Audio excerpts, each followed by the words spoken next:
Shalom Ibu Diana Napitupulu selaku dosen hukum perbankan dan jaminan. Perkenalkan Ibu, nama saya Rolin Angelin Sitorus dengan nomor NIM 2040544. Ibu, di sini saya akan menjelaskan salah satu antara jenis industri non-bank. Industri keuangan non-bank atau disingkat dengan IKNB merupakan lembaga yang menyelenggarakan aktivitas keuangan berupa penghimpunan dana dari masyarakat, lalu menyalurkannya itu untuk kegiatan investasi di perusahaan, serta menerbitkan suatu surat berharga. Industri keuangan ini dalam investasi di perusahaan ini disebut juga sebagai lembaga keuangan bukan non-bank atau disingkat dengan LKBB. Ini didirikan sejak tahun 1972. Menurut Surat Keputusan Menteri Keuangan Nomor 38/15/15/1972, tujuannya ini pendirinya ini untuk mendorong perkembangan pasar modal agar menyalurkan dananya lebih efisien sehingga meningkatkan kesejahteraan masyarakat. Dan industri keuangan ini termasuk lembaga yang diawasi oleh Otoritas Jasa Keuangan. Kenapa saya bilang sedemikian? Karena sebagai otoritas pengawas lembaga keuangan di Indonesia, dan ini juga memiliki fungsi selain menghimpun dana dan menyalurkan dana.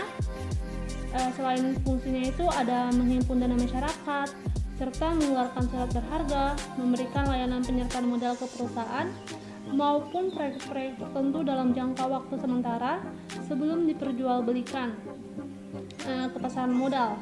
Dan ini memberi permodalan kepada masyarakat ekonomi menengah ke bawah sehingga mereka mampu membangun usaha, menjadi perantara antara perusahaan di Indonesia dengan pemerintah agar mendapatkan kelancaran permodalan, dan sebagai perantara mencari tenaga ahli dan nasihat profesional.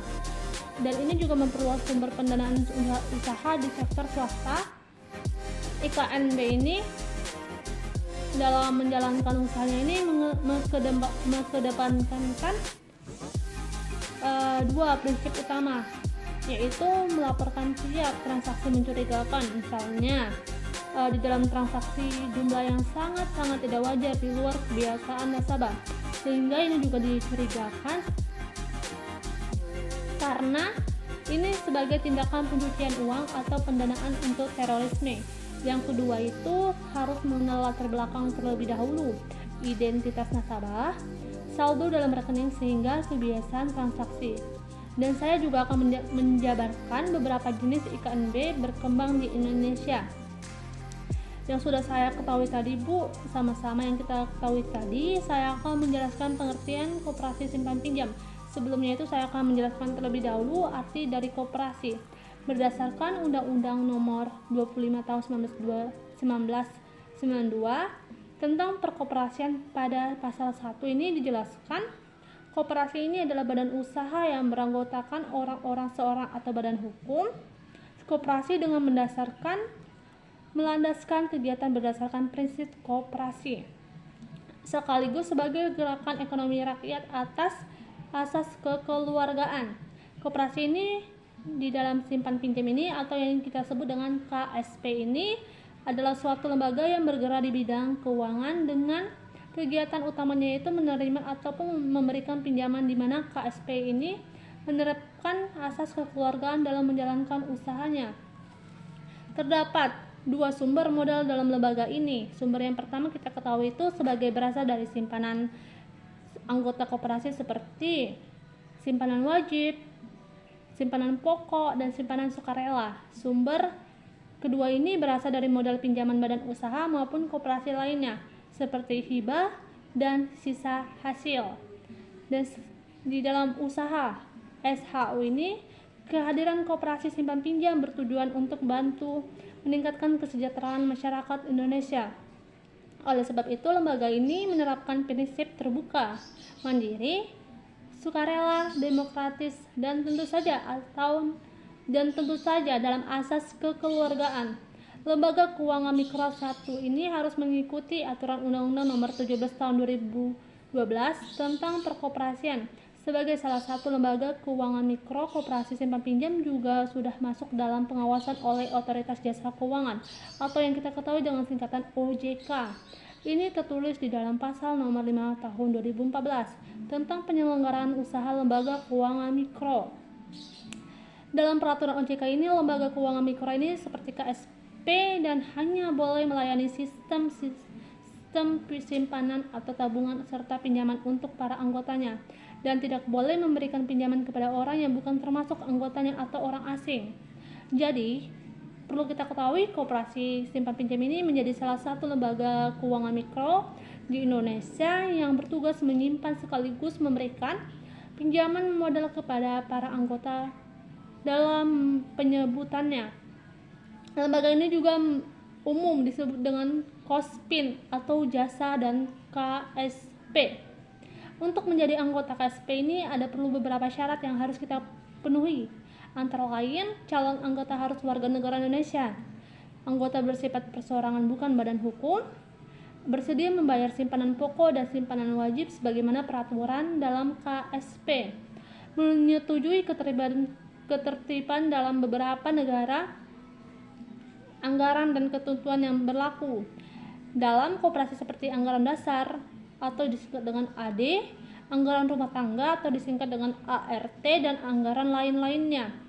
Serta menjadi anggota KSP ini nasabah memiliki hak untuk melakukan berbagai transaksi keuangan, salah satunya itu mengajukan pinjaman. Nah, untuk mengajukan pinjaman nasabah ini perlu kita ketahui sesama ada beberapa syarat, antara lain yang perlu kita ketahui itu seseorang yang mengajukan pinjaman harus berstatus anggota atau calon anggota, yaitu warga negara Indonesia, mengisi formulir pinjaman dengan lengkap, menyerahkan kartu identitas seperti KTP dalam bentuk fotokopi, dan menyerahkan dokumen seperti fotokopi KK, slip gaji, rekening listrik, dan dokumen atau barang yang akan dijadikan sebagai jaminan pinjaman. Satu saat mengajukan pinjaman, nasabah akan mendapatkan penjelasan mengenai akad, bunga, hingga jangka waktu pinjaman. KSP ini akan memberikan bunga yang lebih kecil dari bank, leasing, atau lembaga keuangan lainnya. Dalam perhitungan KSP ini menggunakan beberapa cara, seperti perhitungan bunga anuitas, mekanisme bunga float, perhitungan bunga menurun, dan perhitungan bunga efektif.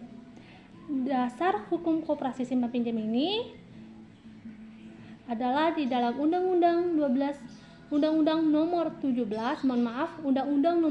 tahun 2012 tentang perkoperasian, di mana undang-undang ini mencabut undang-undang terlebih dahulunya, yaitu Undang-Undang nomor 25 tahun 1992. Dalam pasal 1 angka 15 Undang-Undang Perkoperasian dijelaskan bahwa koperasi simpan pinjam adalah koperasi yang menjalankan usaha simpan pinjam.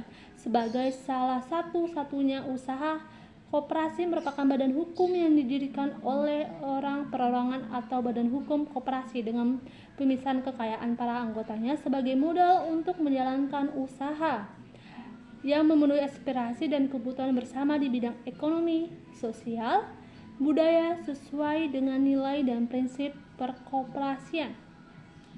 Perlu kita ketahui, menurut salah satu para ahli pengertian koperasi simpan pinjam ini, menurut Kashmir 2000, koperasi simpan pinjam adalah koperasi yang melakukan usaha penyimpanan dan meminjamkan sejumlah uang untuk keperluan para anggotanya.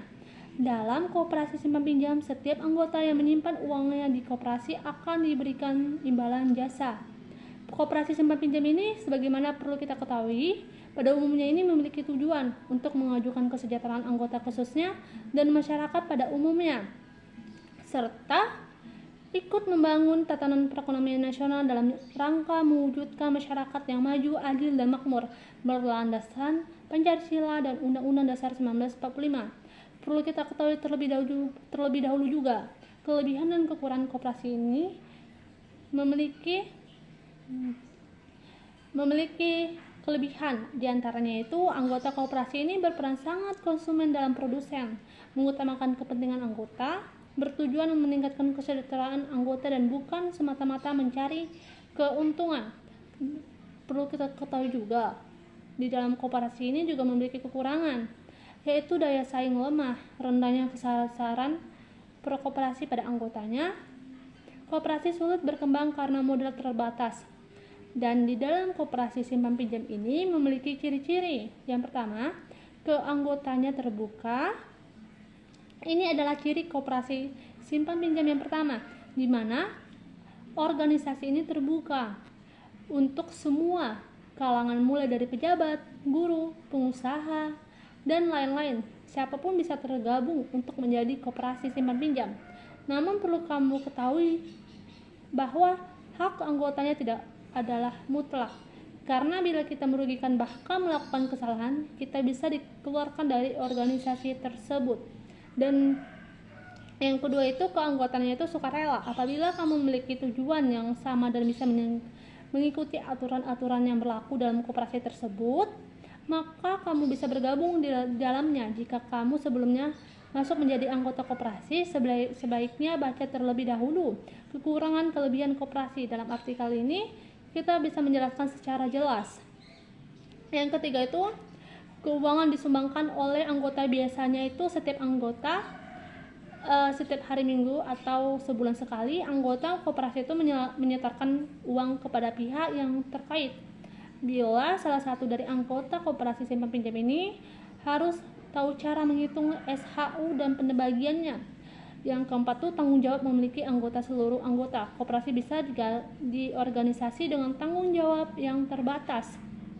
Yang kelima, bunga terbatas pada modal. Dalam hal ini kamu perlu mengetahui bahwa dalam undang-undang koperasi bebas batas maksimal yang harus diberikan pada tingkat dividen atau laba untuk digunakan sebagai modal tidak pernah melebihi angka 10%. Yang keenam, kontrol demokratis secara umum.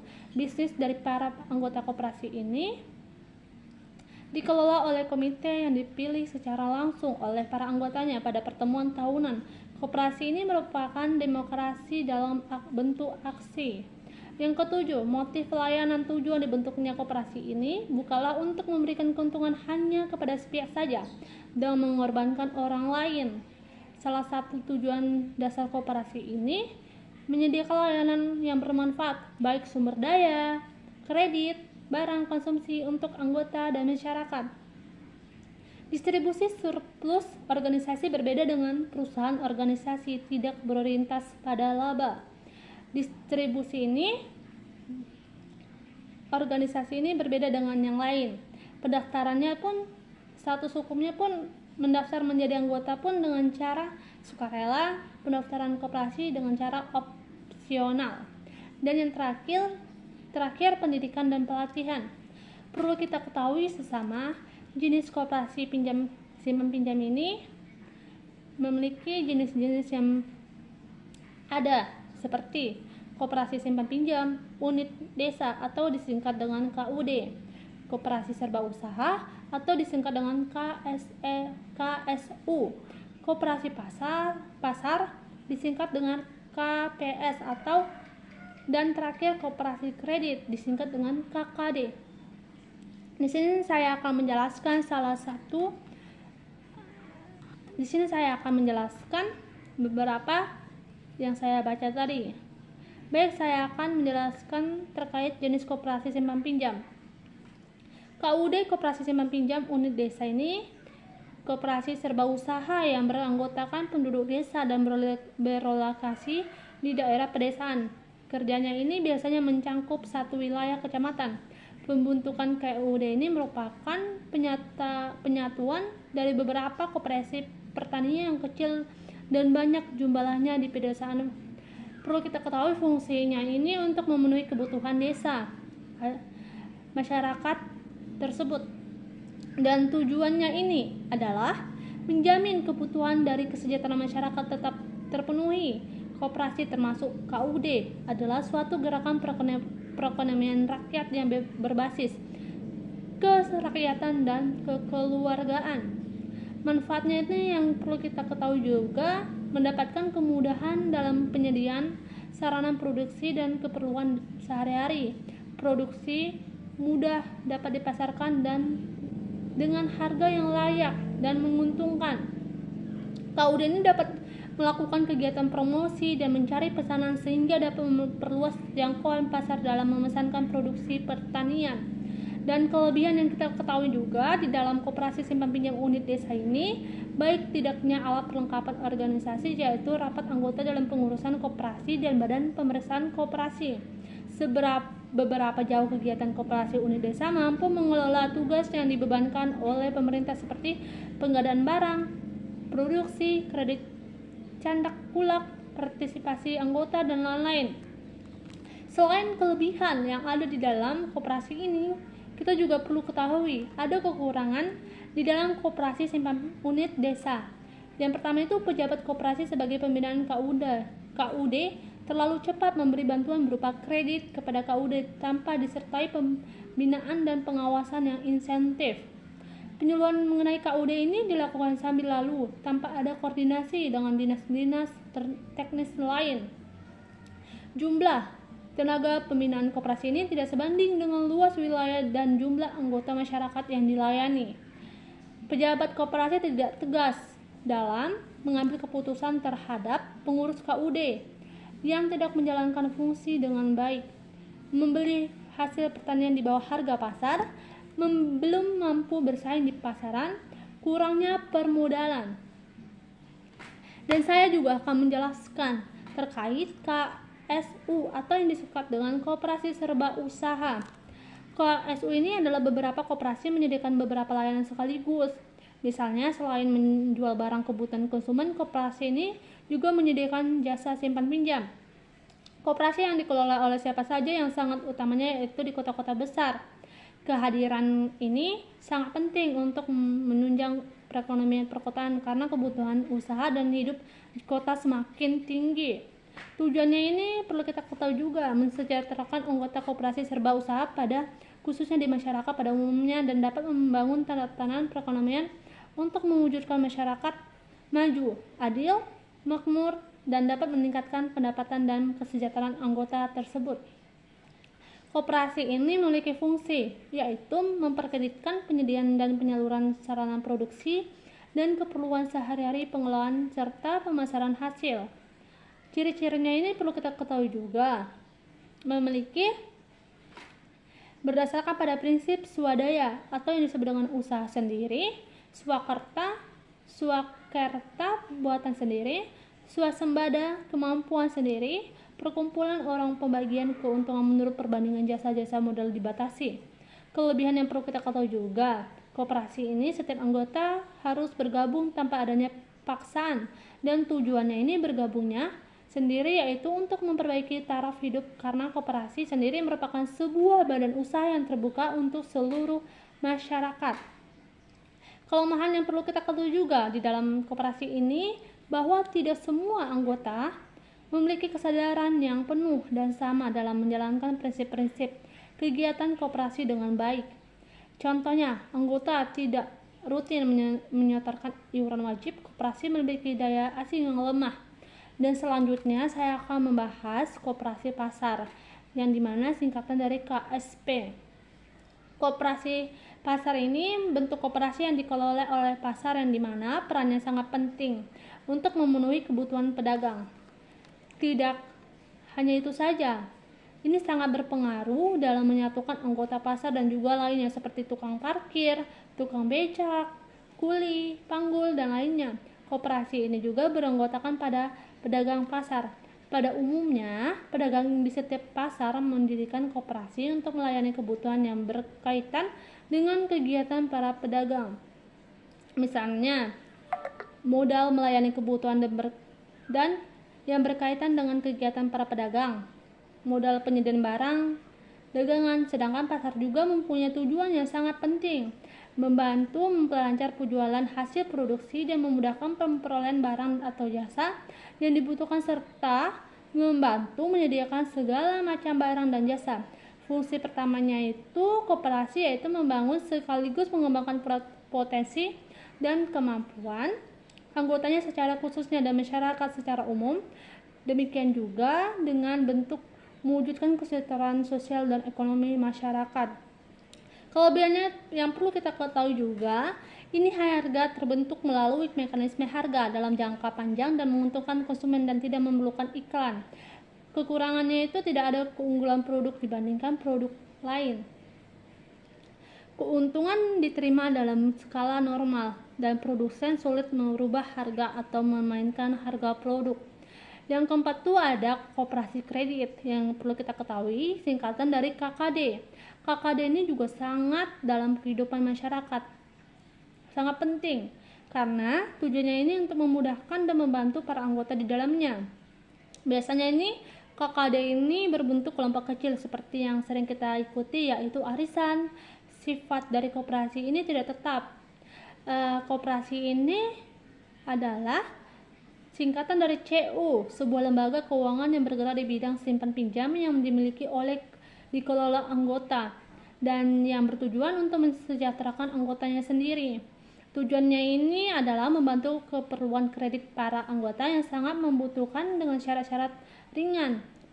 Mendidik kepada para anggota supaya giat menyimpan secara teratur sehingga membentuk modal sendiri, menambah pengetahuan tentang perkoperasian. Dan di dalam koperasi kredit, fungsi yang perlu kita ketahui juga menghimpun dana dari anggota, penyaluran dana atau pemberian kredit ke anggota, memberikan pendapatan untuk para anggotanya dari kegiatan usaha koperasi. Kelebihannya itu prinsip pengelolaan bertujuan untuk kepentingan anggota, misalnya koperasi petani yang mendirikan pabrik penggilingan padi. Anggota koperasi berperan sebagai konsumen dan produsen. Dasar sukarela, orang terhimpun dalam koperasi atau masuk menjadi anggota dengan dasar sukarela. Mengutamakan kepentingan anggota. Dan kekurangan di dalam koperasi ini, keterbatasan di bidang permodalan, daya saing, rendahnya kesadaran berkoperasi pada anggota, kemampuan tenaga profesional dalam pengelolaan koperasi. Baik, saya akan membuat kesimpulan yang saya bahas tadi. Pembahasan seperti pengertian dasar hukum, prinsip koperasi, prosedur pendirian koperasi, produk dan layanan koperasi, pengawasan koperasi simpan pinjam. Sudah saya jelaskan tadi apa itu pengertian koperasi menurut Undang-Undang Nomor 17 Tahun 2012.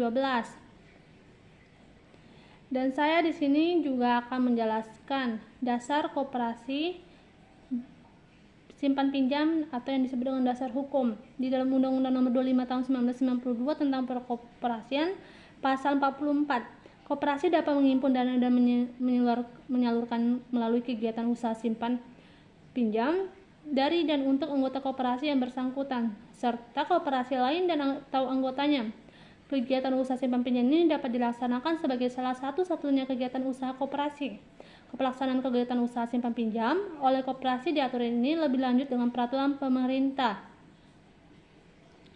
Dan ini juga tertulis di dalam peraturan pemerintah RI nomor 9 tahun 1995 tentang pelaksanaan usaha simpan pinjam oleh koperasi, mempertegas bahwa kegiatan usaha simpan pinjam dilaksanakan dari dan untuk anggota, calon anggota seperti koperasi bersangkutan, koperasi lain dan atau anggotanya. Calon anggota berkoperasi dimaksud dalam waktu paling lama 3 bulan setelah melunasi simpan pokok harus menjadi anggota pasal 18 ayat 1 dan 2. Perlu kita ketahui di dalam koperasi simpan pinjam ini, prinsipnya itu adalah sifat sukarela dan terbuka bagi para anggota. Koperasi menerima anggota secara terbuka bagi siapa saja yang berminat menjadi anggota dan tidak pandang status masyarakat baik dari kalangan bawah, menengah, maupun atas, siapapun mampu hak yang sama untuk mendaftarkan diri dan tidak bersifat memaksa dengan tidak mewajibkan seluruh masyarakat untuk mendaftarkan diri sebagai anggota yang akan menjadi bagian dari koperasi yang akan didirikan. Dan prinsip yang kedua, di dalam koperasi simpan pinjam ini, demokratis kekeluargaan dalam pengelolaannya. Dan yang ketiga itu ada sifat pembagian hasil yang adil dan sebanding, atau yang disebut dengan proporsional dengan besarnya jasa para anggota. Dan yang kelima, mengutamakan prinsip kesejahteraan anggota.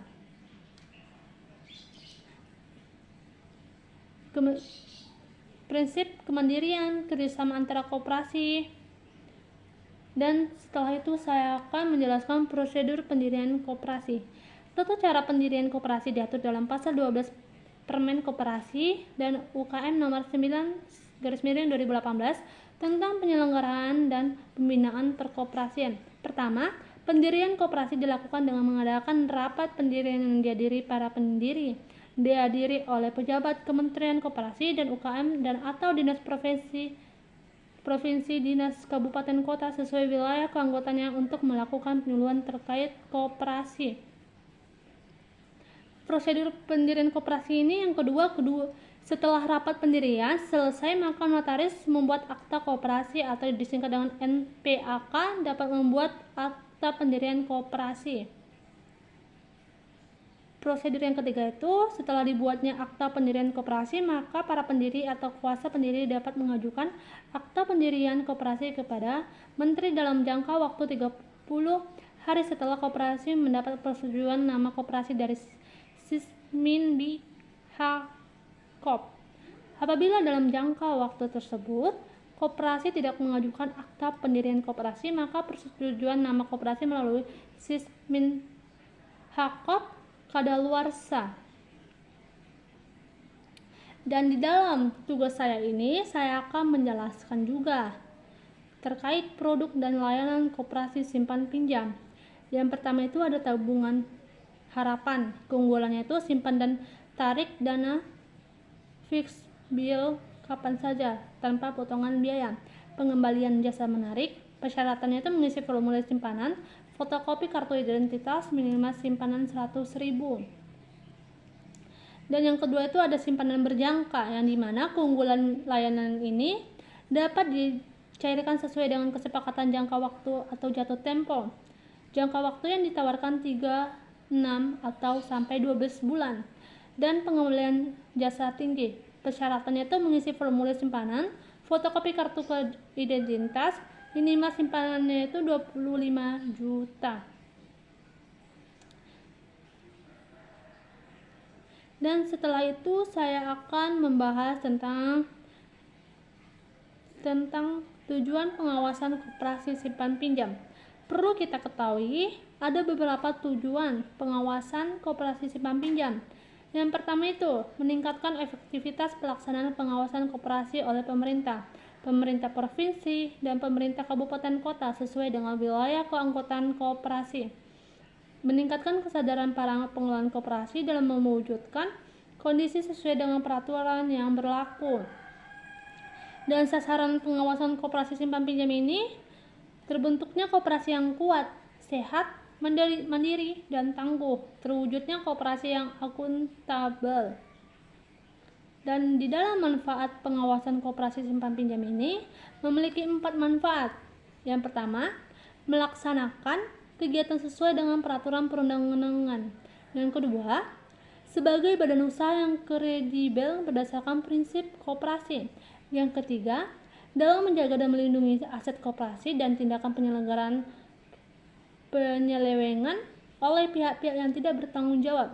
Yang keempat, meningkatkan transparansi dan akuntabilitas koperasi terhadap pihak-pihak yang berkepentingan. Dan pembinaan dan pengembangan koperasi dan UMKM ada 7.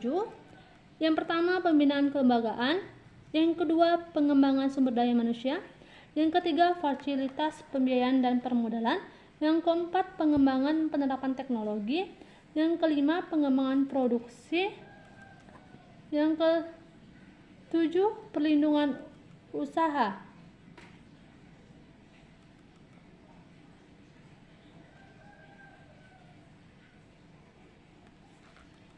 Baik, Ibu Diana Napitupulu selaku dosen Hukum Perbankan dan Jaminan. Itulah hasil presentasi saya. Mohon maaf Ibu jika ada salah kata ataupun salah. Saya meminta maaf Ibu. Dan saya mengucapkan terima kasih terlebih dahulu. Shalom.